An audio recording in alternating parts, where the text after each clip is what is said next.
Archaeologists say writings on an ancient tablet confirmed there was a global flood and an ark that carried animals. حضرت نوح علیہ السلام کی کشتی اور ہزاروں سال بعد اس کے نشانات منظر عام پر۔ اردو کور کے معزز دوستوں، میں ہوں ماجد ملک اور آپ تمام دیکھنے اور سننے والوں کو السلام علیکم۔ ناظرین گرامی، حال ہی میں بین الاقوامی میڈیا کی طرف سے خبر آئی ہے کہ ماہرین ارضیات کو ہزاروں سال پہلے آنے والے ایک بڑے سیلاب کے آثار ملے ہیں، جس میں ایک کشتی اور اس میں موجود جانوروں کے آثار بھی ملے ہیں۔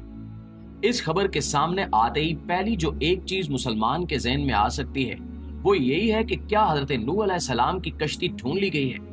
ہزاروں سالوں سے ماہرین ارضیات اور ماہرین آثار قدیمہ اس زمین کا کونا کونا سٹڈی کرتے چلے آ رہے ہیں۔ انہوں نے اس دنیا کے کئی مقامات پر زمین کو کھوج کر انسانی تہذیب کے چھپے ہوئے راز ڈھونڈے ہیں، تاریخ میں آئے کئی واقعات کے ثبوت اکٹھے کیے ہیں اور انسانی تمدن میں ہوئی کئی تبدیلیوں کی وجوہات تلاش کی ہیں۔ یہاں تک کہ قرآن پاک میں بیان کی گئی کئی قسم کی مخلوقات کے آثار بھی کئی سائنسدانوں نے ڈھونڈے ہیں۔ تو سوال یہ پیدا ہوتا ہے کہ حضرت نوح علیہ السلام کی کشتی، جس کے بارے میں توریت اور انجیل میں بھی بیان ہوا ہے،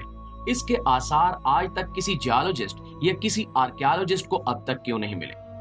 وہ کشتی جو انسانی تاریخ میں اپنی لمبائی اور چوڑائی کے لحاظ سے ایک عجوبہ روزگار رہی ہے، جس کے بارے میں روایات میں آتا ہے کہ یہ 600 ہاتھ لمبی اور 300 ہاتھ چوڑی تھی، جبکہ چند دوسری روایات میں ملتا ہے کہ اس کی لمبائی 1200 ہاتھ اور چوڑائی 600 ہاتھ، جبکہ کچھ اقوال ایسے بھی موجود ہیں جس میں اس سے بھی زیادہ لمبائی اور چوڑائی بتائی گئی ہے۔ کہا جاتا ہے کہ یہ کشتی 3 منزلہ تھی اور دیکھنے میں ایک بہت بڑے بحری جہاز جیسی تھی، جو کہ تاحد نگاہ پھیلا ہوا دکھائی دیتا تھا۔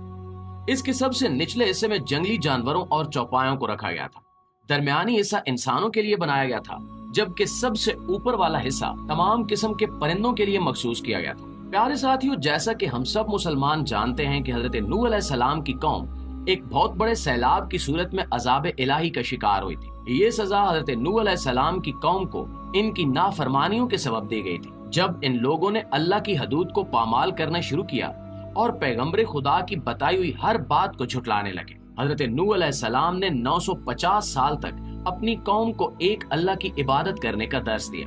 لیکن صرف چند لوگوں کے علاوہ کسی نے بھی آپ کی بات نہیں مانی، اور پھر جب ان کی نافرمانیاں اور بدتمیزیاں حد سے بڑھنے لگیں تو پریشان ہو کر حضرت نوح علیہ السلام نے اللہ سے دعا کی، جس پر اللہ تعالیٰ نے اس قوم کو ایک بہت بڑے سمندری طوفان کی صورت میں سزا دینے کا فیصلہ کیا۔ یہ قوم بتوں کی پوجا میں غرق ہو چکی تھی، شرک میں بری طرح ڈوبی ہوئی تھی۔ یہ 4 بڑے بتوں کو اپنا خدا ماننے لگے تھے، جنہیں قرآن پاک میں یوک، یاغوت، ود اور نصر کے نام سے بیان کیا گیا ہے۔ ناظرین گرامی، حضرت نوح علیہ السلام اور ان کی قوم کا پورا قصہ، ان پر آئے عذاب